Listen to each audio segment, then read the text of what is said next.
Selamat hari Minggu. Masih bernafas kita puji Tuhan ya. Tuhan baik tiap-tiap hari. Hari ini hari yang dijadikan Tuhan untuk kita memuji Tuhan. Amin. Kita mau bawa persembahan kita hanya kepada Dia yang layak. Biarlah hari ini fokus kita hanya Yesus. Amin. Haleluya.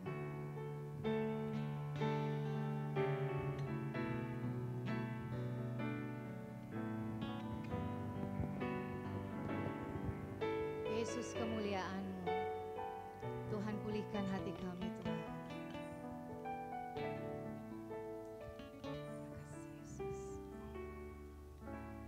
Yesus, kemuliaan-Mu, pulihkan hatiku. Yesus, kemuliaan-Mu, berkati hidupku. Yesus, kemuliaan-Mu, kemuliaan-Mu, pulihkan hatiku. Yesus, kemuliaan-Mu, berkati hidupku. Berkah lagi, biar kita menyatakan kemuliaan Tuhan. Yesus, kemuliaan-Mu, pulihkan hatiku. Yesus, kemuliaan lagi, biar kemuliaan Tuhan memenuhi kita. Amin. Yesus, kemuliaan-Mu. Yesus, kemuliaan, pulihkan hati kami, Tuhan. Pulihkan hatiku. Yesus, kemuliaan-Mu, berkati hidupku. Segala pujian syukur bagimu. Kau hadir dalam hidupku. Kini ku datang sujud di hadapan-Mu.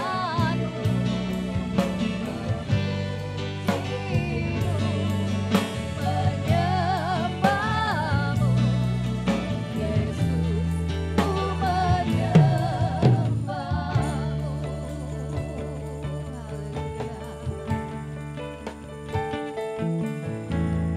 Yesus, kemuliaan-Mu, ini doa kami, Tuhan.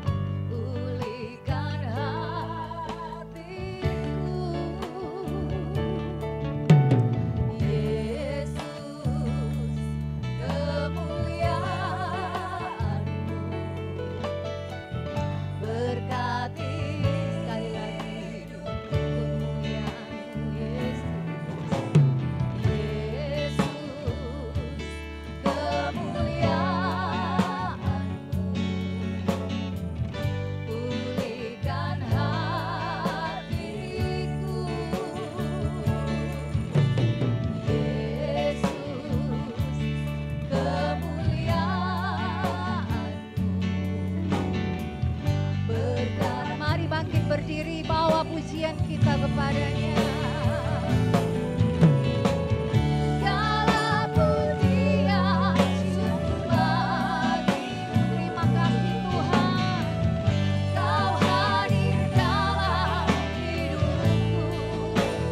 Kini kami datang, amin, di hadapan-Mu. Memujimu,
Bapa, terima kasih. Penuhi kemuliaan-Mu di tempat ini Tuhan. Karena di dalam hadirat-Mu, hati kami dipulihkan, hati kami dibaharui, hati kami dikuatkan Tuhan. Terima kasih, berotoritaslah Tuhan di ibadah kami saat ini. Terima kasih, kami mau memuji Engkau, kami mau menyembah Engkau. Bapa, terima kasih. Kami percaya di dalam nama Tuhan ada kemerdekaan. Terima kasih, kami siap memuji dan memuliakan Tuhan di dalam nama Tuhan Yesus Kristus. Haleluya. Amin. Puji Tuhan, boleh duduk kembali. Saudara, siapa yang hidupnya di dalam Tuhan terus diberkati. Amin. Haleluya. Tansa diberkahi ya. Kita mau iring dia tuh terus. Haleluya.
Mari kita bangkit, kita tetap puji Dia. Haleluya.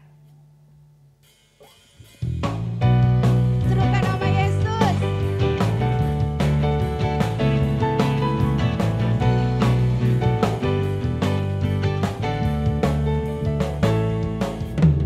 Bangkit, serukan nama Yesus, maju, maju, nyatakan kuasa-Nya. Kita buat hidup sebentar, kalahkan tipu dayanya dengan kuasa nama Yesus, nama Yesus, benar ada kuat, nama Yesus, kota benteng yang teguh. Nama Yesus apa? Oh, kalahkan semua musuh. Nama Yesus di atas segalanya. Terus bangkit, serukan nama Yesus. Amin.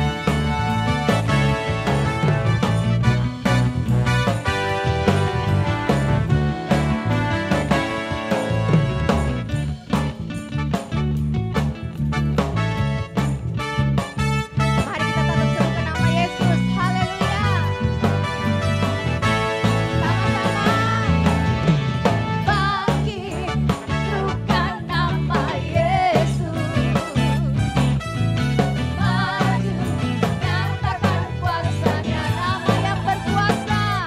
Kita buat iblis gemetar, kalahkan tipu dayanya dengan kuasa namanya. Nama Yesus berkuasa, nama Yesus benar ada kuat, nama Yesus kota benteng yang teguh. Nama Yesus kalahkan semua musuh. Nama Yesus di atas nama Yesus di atas segalanya. Nama Yesus di atas segalanya. Katakan lagi, nama Yesus di atas segalanya. Di atas segalanya.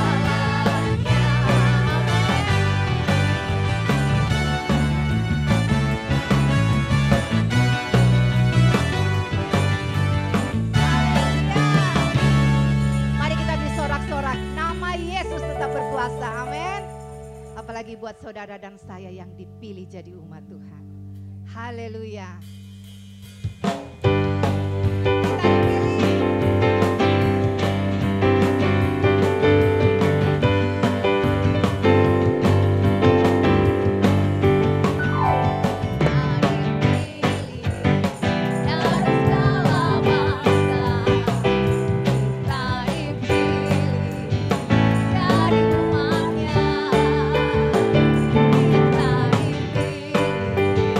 Dari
jaminan kekekalan. Amin. Haleluya. Hanya Dia jawaban hidup kita. Terima kasih Tuhan. Kadang kita tidak mengerti jalan yang kita jalani, tapi tetap percaya. Meskipun tak ku mengerti apa yang ku alami,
bersyukur untuk kesempatan di pagi hari yang istimewa ini. Ketika kami masuk ke hadirat Tuhan, selalu ada yang istimewa. Karena yang istimewa adalah kehadiran-Mu dalam hidup kami. Ketika Engkau turun melengkapi hidup kami dengan damai sejahtera, dengan sukacita yang melampaui segala akal. Itu yang kami rasakan Tuhan, kami menjadi lengkap. Kami menjadi pribadi yang sempurna. Kami merasa kami mendapat apa yang kami perlukan selama ini. Dan kebutuhan kami adalah Engkau. Bersabdalah Tuhan Yesus, dan pakailah lidah bibir hamba-Mu, supaya ketika firman Tuhan disampaikan Tuhan, kami memperoleh kekuatan daripada Tuhan. Kami berdoa untuk setiap hati, setiap masalah yang kami bawa ke dalam Tuhan Yesus, ke dalam rumah-Mu. Kami percaya Tuhan Yesus, kami mau meletakkan ke dalam tangan-Mu yang berkuasa. Dan kami percaya ketika kami mendengar kebenaran firman-Mu, kami akan diberi kelegaan. Kami menyerahkan segala sesuatunya ke dalam tangan-Mu.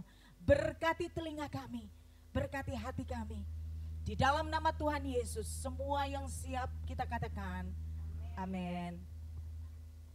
Selamat pagi Bapak Ibu Saudara. Dan terima kasih buat gembala yang sudah memberi kesempatan ini untuk saya melayani.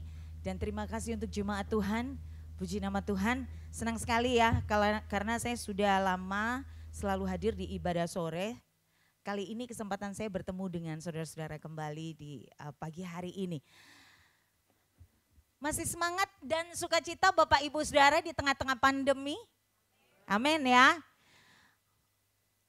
Haleluya. Kita akan melihat, kita akan berbicara tentang sebuah kisah yang ada di Perjanjian Lama di dalam 2 Raja-Raja pasal yang ketiga. Karena kisah ini sekitar 29 pasal, kita tidak akan baca semuanya bersama-sama. Tapi kisah ini menceritakan sebuah hubungan antara seorang hamba Tuhan, yaitu Nabi Elisa, dengan seorang perempuan yang di Sunem. Saya akan ceritakan bahwa Nabi Elisa kalau ketika suatu saat berkunjung ke Sunem, dan kemudian dia dijamu oleh seorang wanita yang kaya, yang tidak disebutkan namanya. Ya, wanita ini kaya dan kemudian dia bilang kepada suaminya, "Papa, ayo kita bangunkan yuk untuk hamba Tuhan ini sebuah tempat tinggal di kamar di atas gitu. Supaya kalau ketika hamba Tuhan ini datang bukan sekedar kita bisa jamu makan. Tetapi supaya hamba Tuhan ini bisa tidur, bisa menginap di rumah kita. Dan kalau ada mereka akan merasakan berkat yang lebih besar karena mereka merasa bisa melayani hamba Tuhan ini dengan lebih lagi. Dan kemudian dibangunlah sebuah rumah kecil sesuai dengan impian wanita ini untuk melayani hamba Tuhan tersebut.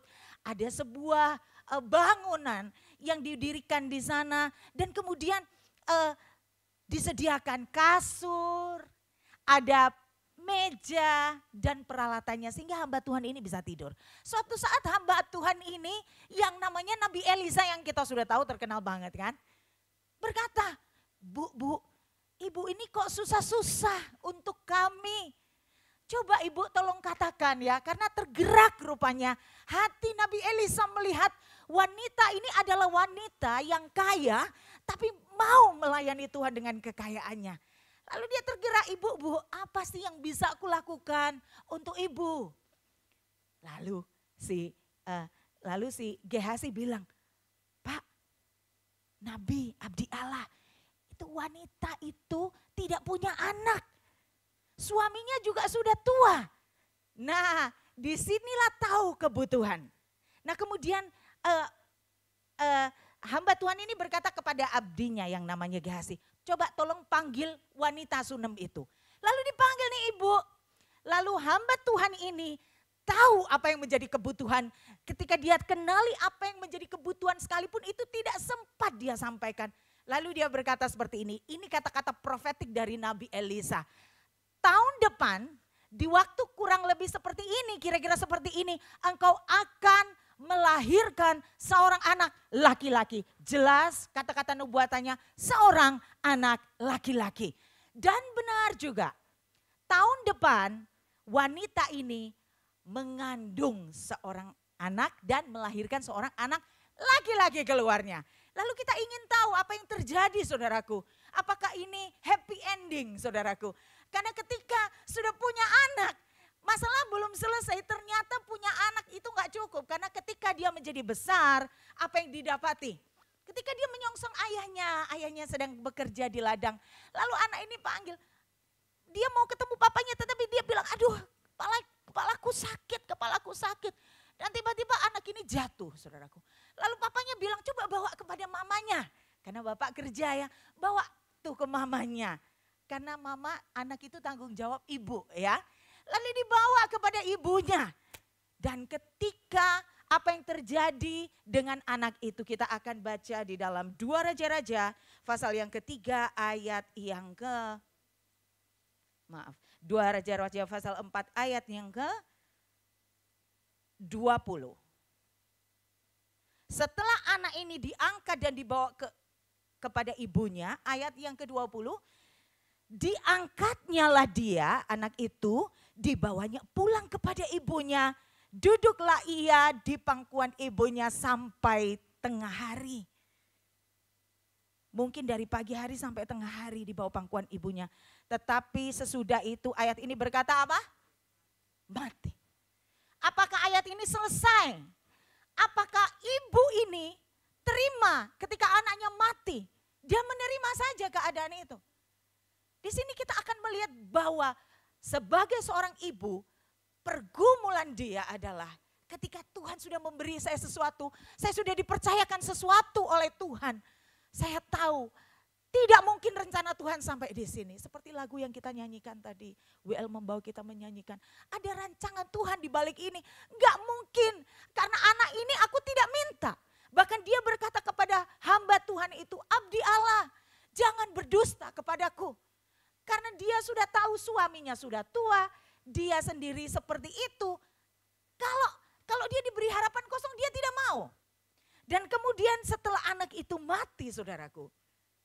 Ini yang menjadi masalah saudaraku. Ini tanggung jawab dia saudaraku. Kita akan melihat bahwa di ayat-ayat selanjutnya inilah yang kemudian kita akan melihat tindakan apa yang dilakukan oleh ibu ini. Karena sesungguhnya apa yang kita lakukan, tindakan-tindakan iman yang kita akan lakukan atau yang dilakukan oleh wanita ini kemudian akan menghasilkan sebuah mujizat. Hari-hari ini saudaraku, kita mungkin juga perlu mujizat. Tapi mungkin kita berbeda mujizat kita. Kita harapkan ada sesuatu Tuhan terjadi dalam hidupku, dalam hidup keluargaku. Apa yang coba ingin disampaikan oleh penulis kitab ini. Karena ini adalah kitab sejarah saudaraku. Jadi ini memang benar-benar terjadi. Mari kita akan melihat bagaimana Alkitab atau penulis mencoba menyeberangkan kita kepada untuk tahu apa sih yang ingin disampaikan melalui peristiwa ini. Tindakan-tindakan iman apa saja yang bisa membuat anak yang mati ini menjadi hidup. Kita akan melihat di samping mujizat yang Tuhan buat melalui hambanya Elisa. Anak yang mati dia bisa hidup lagi. Kalau nasi saudaraku sudah jadi bubur, bubur gak bisa jadi nasi. Orang sudah mati mau bangkit lagi menjadi hidup lagi itu susah. Kalau sakit bisa sembuh, tapi kalau mati itu susah. Ini sebelum ada Yesus ya, jadi masih ini kisahnya nabi-nabi. Tuhan Yesus masih belum turun ke dalam dunia. Nah ini kemudian menjadi tantangan buat wanita ini. Bagaimana aku seorang ibu memperjuangkan anakku, sudah mendapat anak daripada Tuhan, sekarang aku harus fight for my son gitu ya. Saya akan berjuang untuk anakku. Kita akan melihat keteguhan hati ibu ini. Apa yang dia lakukan, lalu kita akan lihat, kita akan baca bersama-sama dari ayat yang ke-21. Saya akan lanjutkan. Lalu naiklah perempuan itu, dibaringkannyalah dia di atas tempat tidur abdi Allah itu. Ditutupnya pintu dan pergi, sehingga anak itu saja di dalam kamar. Sesudah itu ia memanggil suaminya serta berkata, suruhlah kepadaku seorang bujang dengan membawa seekor keledai betina. Aku mau pergi dengan segera kepada abdi Allah itu dan akan terus pulang. Ayat 23, kita baca bersama-sama. 2, 3.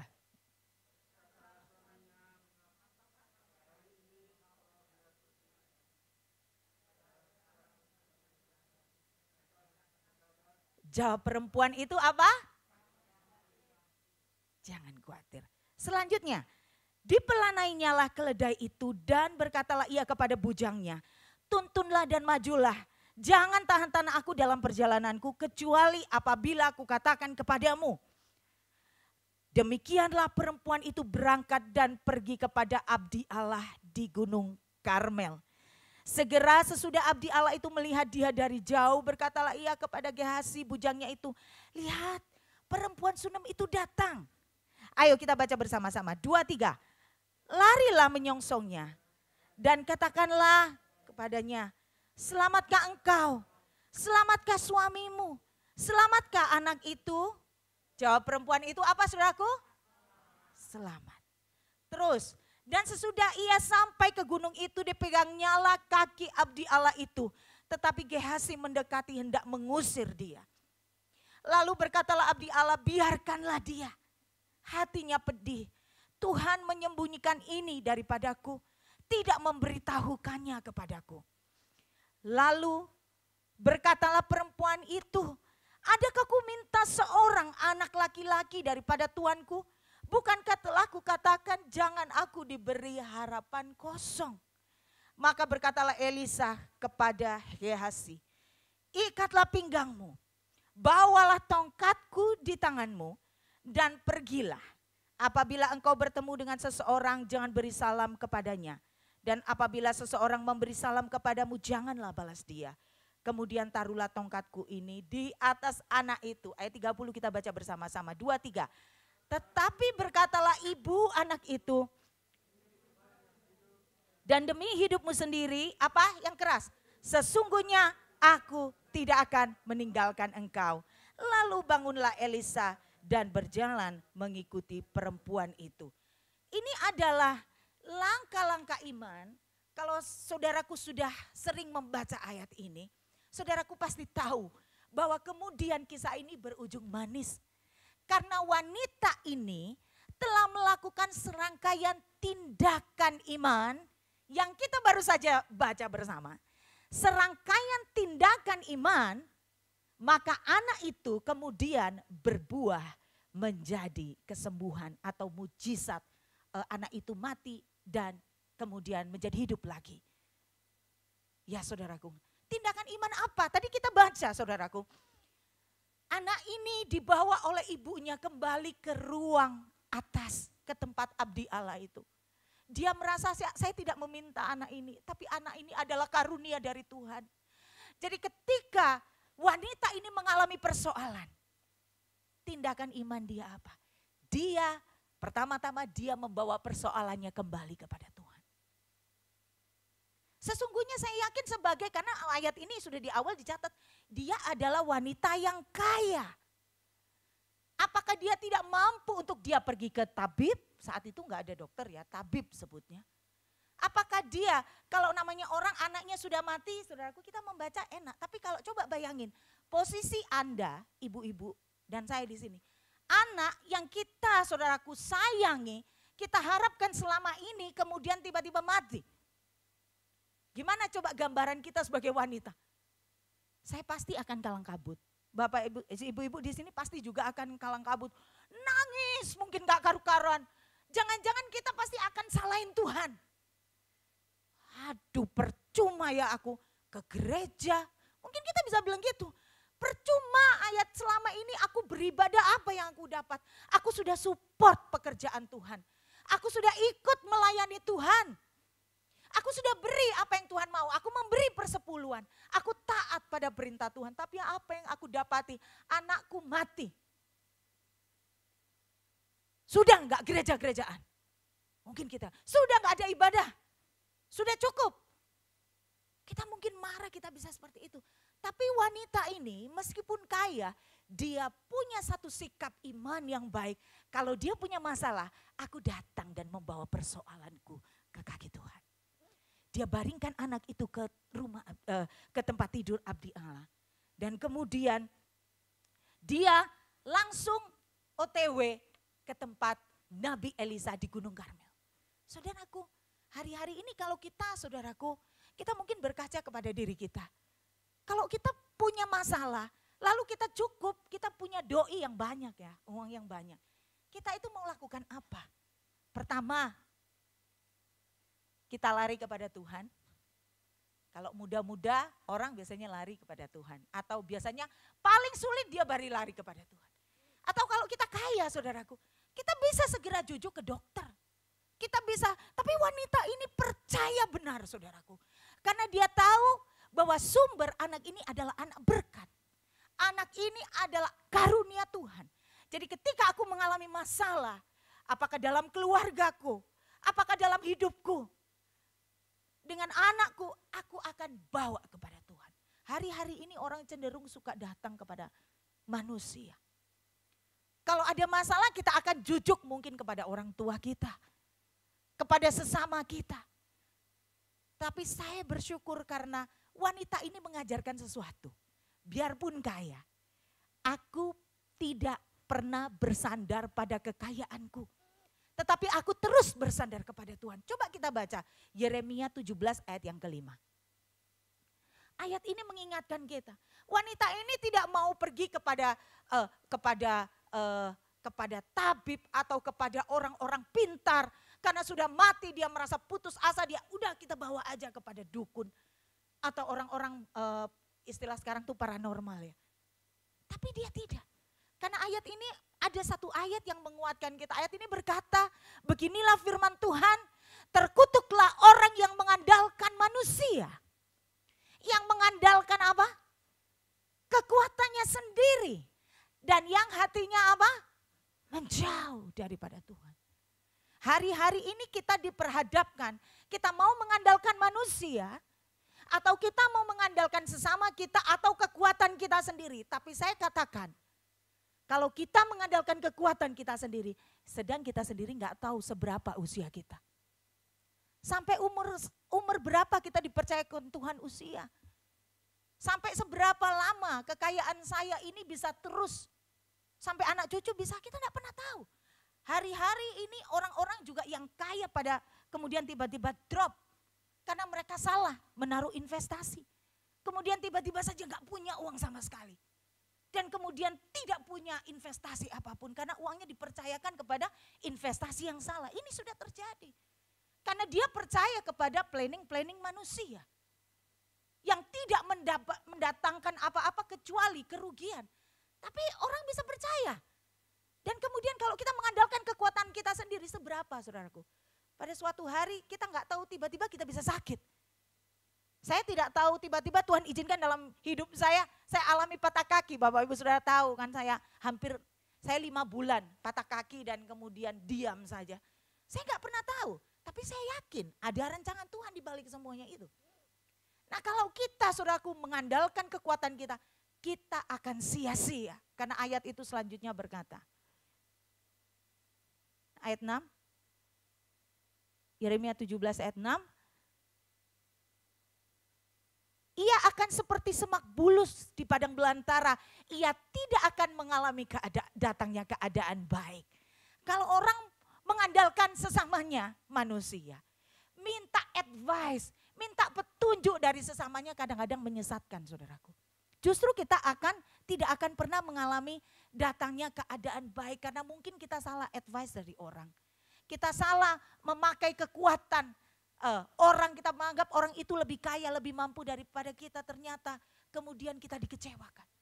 Tetapi ayat yang ke-7 berkata, kita baca bersama-sama, 2-3, diberkatilah orang yang mengandalkan Tuhan, yang menaruh harapannya kepada Tuhan. Dan wanita ini memilih untuk dia ke ayat 7. Dia mengandalkan Tuhan, karena itu ketika anaknya mengalami masalah. Dia datang, dia bukan lari ujuk-ujuk ke rumah sakit mungkin. Atau ke tabib, dia langsung kepada Tuhan. Dia langsung jujukannya kepada Tuhan.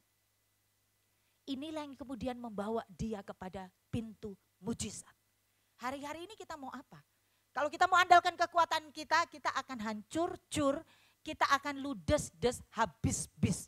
Saya katakan, tidak ada sesama saudaraku yang bisa dipercayai. Kalau ada yang kita bisa percayai, hanya Tuhan. Mengapa kita tidak mulai hidup mengandalkan Tuhan? Nomor 1. Langkah iman atau tindakan iman selanjutnya yang dilakukan oleh wanita Sunem ini. Supaya anaknya saudaraku mengalami mujizat Tuhan. Yang mati menjadi bangkit. Apa saudaraku? Kedua, dan kalau kita punya masalah seperti wanita Sunem ini. Saudaraku, mungkin kita alami masalah kematian, tapi bukan kematian anak. Tapi kematian yang lain. Kematian dalam hubungan kita dengan keluarga kita. Dengan suami kita, istri kita. Mungkin dalam bisnis kita. Dengan partner usaha kita. Dalam studi kita, mungkin kita mengalami kematian dalam tanda kutip. Hari-hari ini apa? Percaya, pertama tadi kalau kita sudah datang kepada Tuhan, aku sudah berdoa. Aku sudah bawa loh masalahku kepada Tuhan. Tapi itu belum selesai. Karena kita akan mencontoh tindakan iman kedua dari wanita Sunem ini. Yang pertama tadi kita sudah baca, tindakan iman adalah dia selalu memperkatakan perkataan iman. Ketika suaminya tanya, loh kamu mau kemana? Dia izin kepada suaminya, Pak aku mau pergi ya kepada abdi Allah dan aku langsung balik pulang Pak.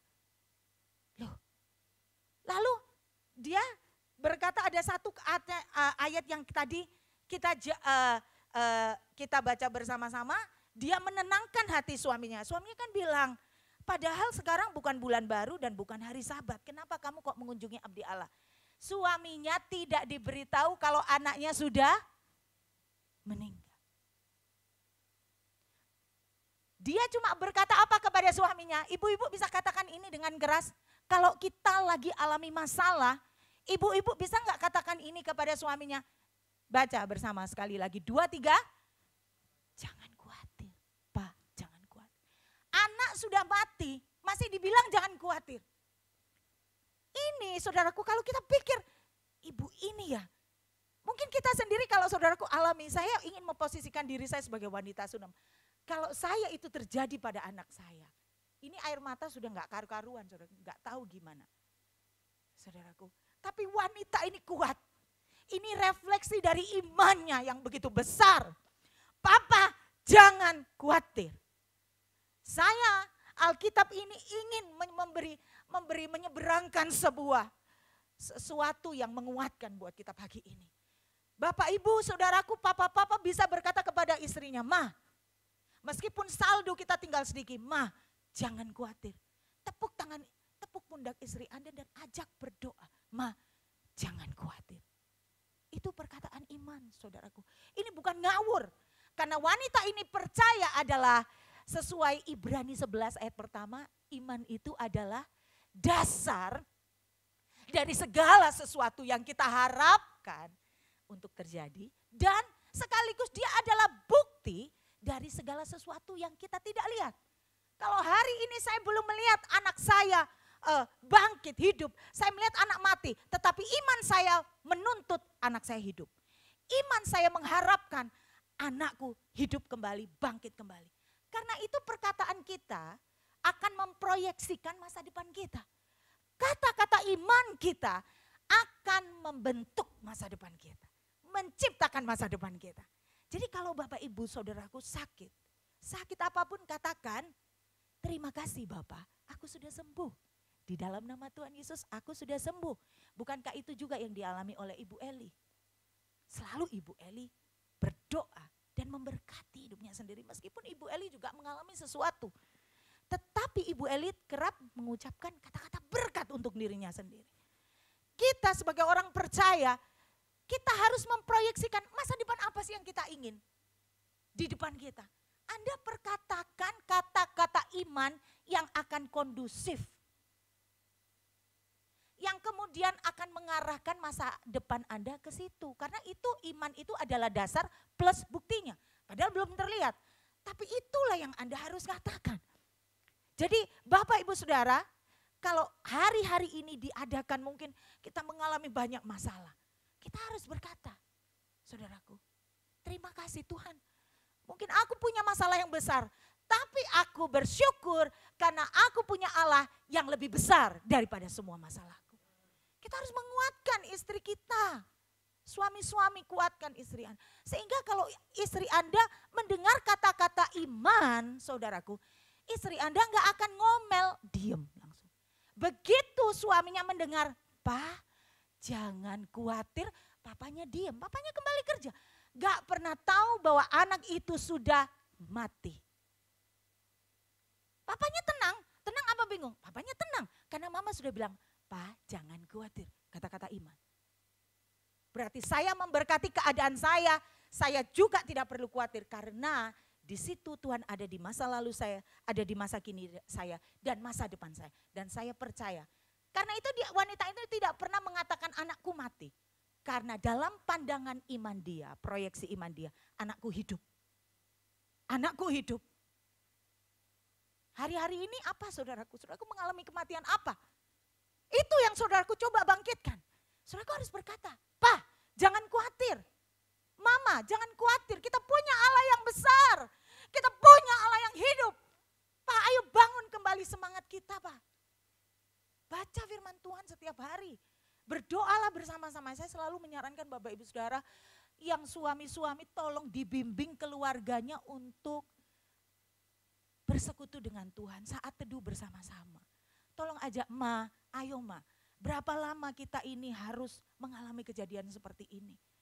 Ayo Pak, kita mulai lagi rumah tangga kita bersama dengan Tuhan." Karena satu gini, satu punya sikap seperti itu, kita nggak ada tuntunan kontrol dari Tuhan. Padahal kita cuma punya satu standar yang sama, yaitu firman Tuhan. Nih, kalau kami sudah di hadapan firman Tuhan, saudaraku, gak ada yang berani sombong. Benar, saudaraku. Kalau kami baca Alkitab di rumah itu kami perkatakannya bergantian. 2 ayat, atau 5 ayat bersamaan kita perkatakan. Jadi kita gak ada yang sombong karena orang tua juga ditegur Tuhan dan plus anak-anak juga ditegur Tuhan. Lalu kita ngomong, kita dapat berkat apa ya hari ini dari firman Tuhan? Lalu kita merendahkan diri di hadapan Tuhan. Iya ya, firman Tuhan ini luar biasa. Ayo, kita akan setiap hari itu kita seperti di-charge gitu ya. Dibangun semangat kita. Dan hari-hari ini, di mana papa-papa yang seperti itu? Kita bisa membaca berita online gak ada selesainya, saudaraku, betul? Semua sekarang tuntutannya, semua sejak internet. Dan tetapi saudaraku, hari-hari gini kapan kita mau membangunkan iman keluarga kita kalau tidak sekarang? Bapak-bapak kumpulkan anak-anak semua, istri. Harus komit, kita harus punya waktu bersama dengan Tuhan. Mari kita baca Alkitab bersama-sama. Kalau kami 2 pasal terus ditutup Mazmur, bisa lebih dari itu. Tapi itu diperkatakan kemudian kami mendapat kekuatan. Jadi nggak ada yang sombong nih orang tua. Oh, anak taatilah orang tua. Tapi kami sendiri juga malu ketika kami dikoreksi oleh firman Tuhan. Jadi nggak ada yang sombong di hadapan Tuhan. Kalau Bapak Ibu pingin kata-katanya didengar oleh anak, ajak anak-anak untuk bersaat teduh bersama, berdoa bersama-sama. Jadi kalau kami berdoa juga selalu bergantian, nggak papa terus, nggak mama terus, tapi semua anggota keluarga berdoa. Akhirnya kita sadar, ini kebutuhanku ini Ma, kita berdoa bersama-sama. Lalu iman dibangun. Kedua, saudaraku, kata-kata positif saya ingin bacakan di Amsal sebentar. Amsal pasal yang ke Amsal 12 ayat 25. Tadi ibu itu berkata, wanita Sunam itu berkata jangan khawatir. Coba kita baca bersama-sama. 2, 3. Kekhawatiran dalam hati itu apa? Membungkukkan orang. Tetapi perkataan yang baik menggembirakan. Pa, jangan khawatir. Itu perkataan yang menggembirakan loh. Nak, jangan khawatir. Tuhan akan mencukupkan semua kebutuhanmu. Itu yang saya katakan pada anak-anak saya. Kamu perlu apa? Catat Dev, Karen. Perlu ini Mil, cetring saya cuman gitu. Mereka tahu yang dipakai adalah kalkulator iman. Sedang di sini tidak ada kalkulator iman, iman saya berjalan. Dan saya yakin bahwa semua kebutuhan saya sudah dihandle oleh Tuhan. Saya percaya, saya selalu katakan tenang, saudara. Kita cuma serahkan semua kebutuhan kami itu kepada Tuhan. Kami cuma serahkan saja. Seperti wanita tadi, kalau ada masalah dikembalikan kepada Tuhan. Karena Tuhan sumber pertolongan. Kedua, perkatakan kata iman, jangan khawatir. Kalau kata-kata itu kemudian akan membangun. Oh iya ya, ngapain aku khawatir? Aku punya Allah yang besar. Ini, kalau orang suka khawatir, saudaraku, biar mudah, saudaraku. Katanya bungkuk secara, tidak punya kekuatan. Alah wes males aku kerja, aku sudah ngelamar sini. Kalau Anda baca firman Tuhan setiap hari akan selalu ada harapan. Akan selalu timbul pengharapan, sukacita, kekuatan. Itu seperti satu energi kehidupan dalam hidup Anda. Dan Anda tidak akan pernah bingung dan khawatir. Karena firman Tuhan, setiap Anda butuh, firman Tuhan akan memberi Anda kekuatan. Mulailah selalu memperkatakan perkataan positif. Perkataan iman. Kedua, perkataan positif yang kita tahu tadi yang apa? Selamatkah? Dari jauh, Bapak. Nabi Elisa tanya, selamatkah anakmu? Selamatkah suami? Jawabnya dia apa? Selamat. Padahal iman itu bertentangan dengan kenyataan. Wanita ini sedang menciptakan sebuah kehidupan. Sebuah harapan baru untuk anaknya. Selamat. Padahal mati Bapak Ibu Saudara. Mati. Si nabi ini belum karena Tuhan sengaja menyembunyikan, tidak diberitahukan kepada hamba Tuhan. Baru setelah itu dia ngelosor ke kakinya nabi. Bahasa air mata itu lebih kuat saudaraku dari bahasa verbal. Ada bahasa yang satu yang namanya bahasa kalbu. Itu bahasa air mata. Ketika saudaraku datang ke kaki Tuhan dan ada air mata yang saudaraku, Tuhan aku udah gak kuat. Lalu air mata itu netes terus saudaraku. Tuhan itu ngeh saudaraku. Dengan bahasa kalbu. Bahasa hati saudaraku. Jadi kalau saudaraku datang kepada Tuhan juga. Saya sarankan saudaraku, selain saudaraku perkatakan perkataan ini. Kalau saudaraku sudah suntuk, sumpek. Jangan ambil keputusan-keputusan yang tidak sesuai dengan firman Tuhan. Karena iblis berkata, bunuh diri. Kamu bisa cepat selesai masalah. Bunuh diri. Saya kaget. Ada seorang jemaat Shekinah yang waktu itu datang, kemudian saya berkata, hari-hari ini iblis menanamkan rasa kekhawatiran, ketakutan, penyesalan. Dan dia akan kemudian menggiring Anda cuma pada satu kesimpulan, tidak ada jalan. Dan kemudian iblis akan berkata, bunuh diri. Selesai. Tidak ada surga bagi orang yang bunuh diri, maaf saudaraku. Dan jemaat kita, salah seorang jemaat kita berkata, ibunya iya benar Bu. Nangislah ibunya, anaknya juga nangis. Karena istrinya meninggalkan dia saat sudah dibawa, ditinggal. Bahasa air matanya keluar terus. Iya benar Bu, dia sudah di atas, sudah mau di jemuran, sudah mau menjatuhkan ibunya. Tuhan tolong saudara, sehingga ibunya merangkul dia dan kemudian tidak jadi bunuh diri. Kamu jangan seperti itu, ibunya berkata. Ibu-ibu selalu doakan anak-anak saudara, suami saudara. Pasangan Anda tolong semua, karena kita nggak pernah tahu betapa beratnya beban pemikiran suami kita, istri kita, anak-anak kita, dan mereka cuma mengambil keputusan singkat atas dasar bisikan iblis yang tidak punya dasar sama sekali, tidak punya. Kemudian dia ingin mengambil saudaraku kebahagiaan kita. Dan itu saja yang dia bisa sampaikan, dan ketika Anda berada pada masa-masa rentan Anda akan ambil kata-kata itu dan melakukan sesuatu. Saya katakan kita nggak bisa ketemu di sorga. Dan Tuhan tidak bisa menyelamatkan Anda. Karena Anda sudah mengambil keputusan di luar kehendak Allah. Saya katakan Anda harus kuat Bapak Ibu Saudara. Benar? Masa pandemi jangan mengambil keputusan sendiri dan mengakhiri hidup. Jangan khawatir. Dua, ketika selamat. Karena dia mau anaknya selamat. Dan kata-kata ketiga. Meskipun anaknya mati kemudian Elisa tadi berkata, Gehazi kamu pergi dulu. nanti kami akan menyusul, aku akan menyusul. Maksudnya cuma cukup Gehazi aja. Tapi wanita ini berkata tidak, demi Tuhan yang hidup dan demi hidupmu sendiri, sesungguhnya aku tidak akan apa? Meninggalkan engkau. Di sini Nabi Elisa ini, dia percaya adalah sebagai gambaran dari Allah sendiri. Hari-hari ini ketika Anda alami persoalan, Bapak Ibu Saudara, kita tidak ada yang lepas dari persoalan. Apakah ekonomi, persoalan keluarga, merembetnya kemana-mana. Ke persoalan keluarga, suami istri jadi bertengkar, anak orang tua jadi bertengkar. Semua bisa jadi kacau karena pandemi ini. Dan itu yang disukai iblis. Bunuh diri, ayo bunuh diri. Penuh tuh neraka. Hampir saya selalu dengar ada bunuh diri. Tapi saya berkata ini bukan untuk mendorong Anda bunuh diri, tidak.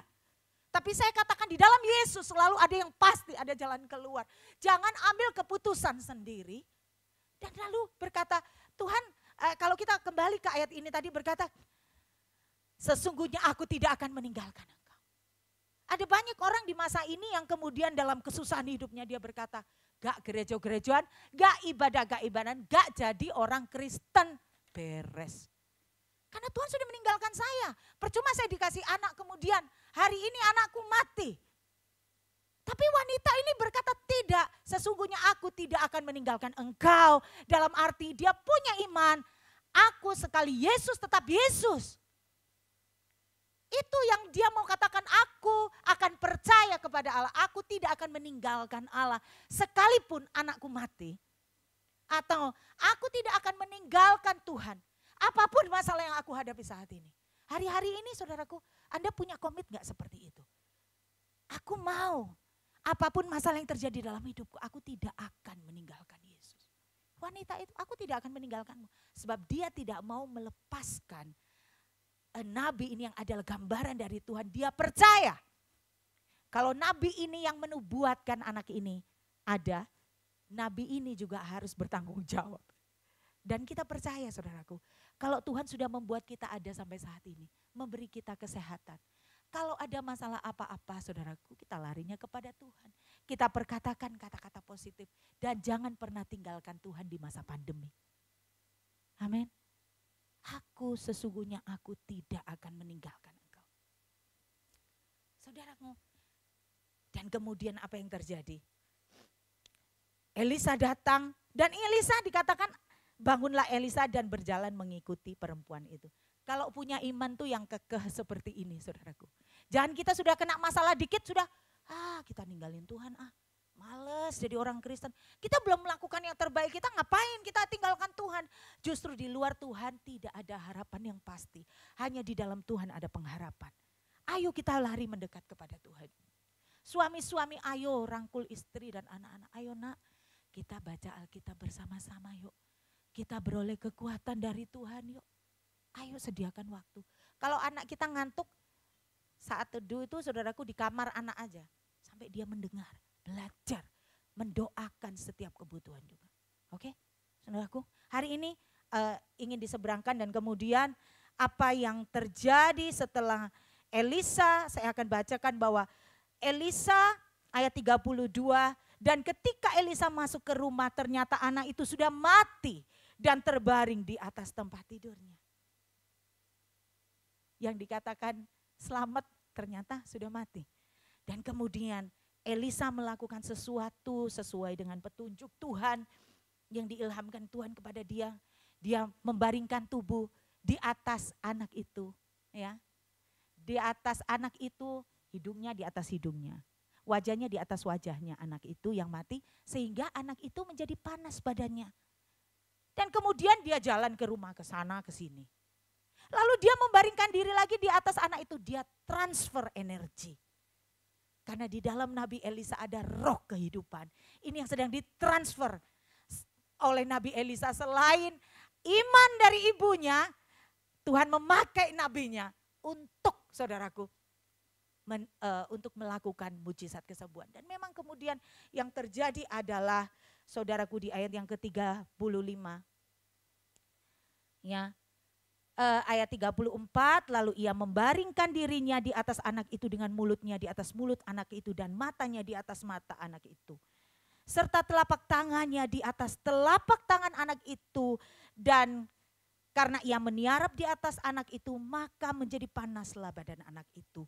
Sesudah itu, ayat 35, ia berdiri kembali dan berjalan dalam rumah itu, sekali ke sana, sekali ke sini. Kemudian meniarap pula ia di atas anak itu. Maka apa? Bersinlah anak itu sampai 7 kali dan membuka matanya. Kehidupan, kesembuhan, mujizat, pertolongan Allah dialami. Hari-hari ini mungkin ada ibu-ibu yang sedang bergumul. Kita tahu dah kalau ibu-ibu itu apapun aja akan dilakukan, betul gak saudaraku? Atau mungkin kita sudah menyerahkan masalah kita kepada Tuhan. Tapi kita belum memperkatakan perkataan iman kita. Iman itu datang dari pendengaran. Dan pendengaran akan firman Kristus. Roma 10 ayat 17. Kalau kita tidak dengar dari firman Tuhan, pertanyaannya adalah, Bu, saya mau memperkatakan perkataan iman. Tapi pertanyaan pentingan, kita tuh punya muatan iman gak di dalam kita, Bapak Ibu Saudara? Kalau kita gak punya muatan iman, kita mau ngomong perkataan iman, ya gak bisa jadi, saudaraku. Gak bisa. Supaya Anda punya muatan iman, Anda harus suka membaca firman Tuhan yang isinya akan memberikan kepada kita muatan iman dan kehidupan dan kebenaran di sini. Kalau Anda nggak baca Alkitab, tidak suka datang berdoa, tidak suka mendengar firman Tuhan, tidak suka memuji Tuhan, tidak suka berdoa, tidak suka ibadah. Nah, saudaraku dapat imannya dari mana meskipun orang itu namanya iman, iman itu nggak bisa dibeli. Iman itu setelah kita diberi anugerah keselamatan oleh Tuhan, kita harus menjalankan tanggung jawab keselamatan kita dengan takut dan gentar. Setiap hari, bahkan Alkitab dibaca, direnungkan, lalu kita praktekkan.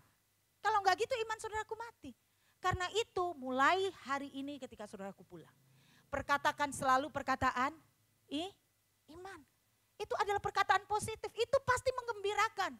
Nanti saudaraku pulang ke rumah bilang, "Pa, puji Tuhan Ma, aku udah sembuh." Padahal kakinya masih sakit mungkin ya. Selalu katakan itu, saya sakit itu. Kalau enggak sini saudaraku, ini lama saudaraku lama. Saya cuma bilang selalu saudaraku, ya saya usaha juga saudaraku. Kadang suami saya sudah sering micet, saya bilang ini, di dalam nama Tuhan Yesus. Bapak, saya selalu katakan, Bapak terima kasih saya sudah sembuh. Saya cuma selalu ngomong gitu, Bapak terima kasih saya sudah sembuh. Sakit, saya selalu bilang, Bapak terima kasih saya sudah sembuh. Itu saja yang saya katakan. Tapi memang keyakinan saya selalu begitu. Saya selalu mengucap syukur, Bapak terima kasih saya sudah sembuh. Ya sembuhlah saudaraku. Jadi ini yang kita mau katakan hari-hari ini. Apa yang terjadi saudaraku? Jangan terpengaruh oleh keadaan. Tapi apa saudaraku? Kita memberkati keadaan. Supaya seperti terjadi seperti yang saudaraku harapkan. Kalau hari-hari ini mungkin bisnis Anda enggak jalan. Berkati, terima kasih Bapak. Keluargaku diberkati, usahaku diberkati, anak-anakku diberkati. Hubunganku diberkati. Amin. Kita mau mengatakan hari ini kepada Tuhan. Amin. Perkatakan kata-kata positif hari ini. Buang jauh-jauh kata-kata komplain. Amin. Tidak ada komplain. Makanya saya selalu katakan, iya, udah. Ya.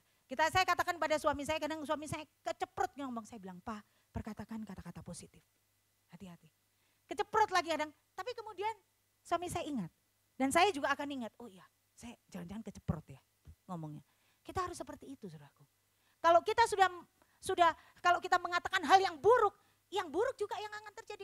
Kita harus memberkati dengan kata-kata positif, dengan kata-kata iman yang membawa perubahan di masa depan. Kita mau alami mujizat Tuhan, saudaraku. Amin. Perkatakan selalu kata-kata iman. Mulai hari ini saudaraku pulang, perkatakan kata-kata iman. Kiranya kita semua diberkati. Waktu selanjutnya saya serahkan pada gembala. Terima kasih.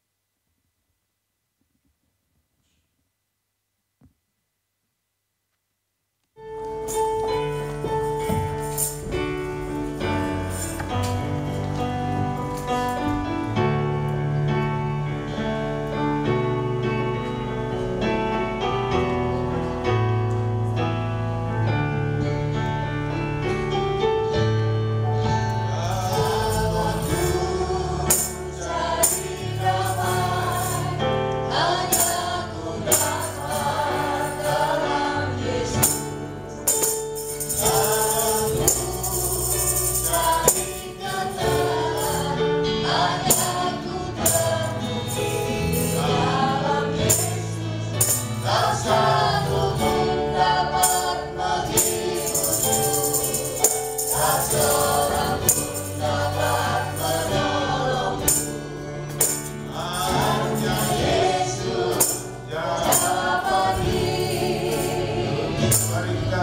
situasi kami, apapun yang terjadi dalam kehidupan kami, dalam situasi seperti ini, kami tetap percaya bahwa Tuhan pasti menolong kami.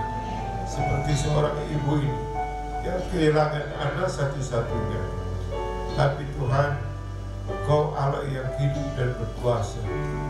Engkau sanggup menolong kami, bahkan membangkitkan yang mati. Apatah lagi hanya keperluan kami sehari-hari, keuangan, kesehatan, sandang pangan dan sebagainya. Tuhan sanggup menolong kami. Dia dahsyat dan luar biasa. Berkati umat-Mu ini Tuhan. Tolong mereka cabut, angkat segala kekhawatiran, kecemasan, ketakutan, kebimbangan. Kami tolak di dalam nama Yesus, Tuhan dan Juru Selamat kami. Sekarang saudara mengangkat tangan dan terimalah berkat dari Bapa kita yang baik di surga, yang bahkan memberikan putranya yang tunggal. Apatah lagi hanya keperluan kebutuhan saudara. Dia sanggup memberikan lebih daripada yang saudara doakan, saudara mintakan. Percaya di dalam nama Yesus. Terima kasih Tuhan. Kiranya kasih kemurahan dari Bapa kita, anugerah keselamatan dan persekutuan, penghiburan, penyertaan Allah Roh Kudus sertai kita semua saat ini sampai Maranatha, dalam nama Yesus. Yang percaya katakan amin. Saudara-saudara, kita sedang membangun rumah doa di Pastori. Kalau saudara tergerak memberi bantuan, di depan sana ada kotaknya. Selamat pagi, Tuhan berkati.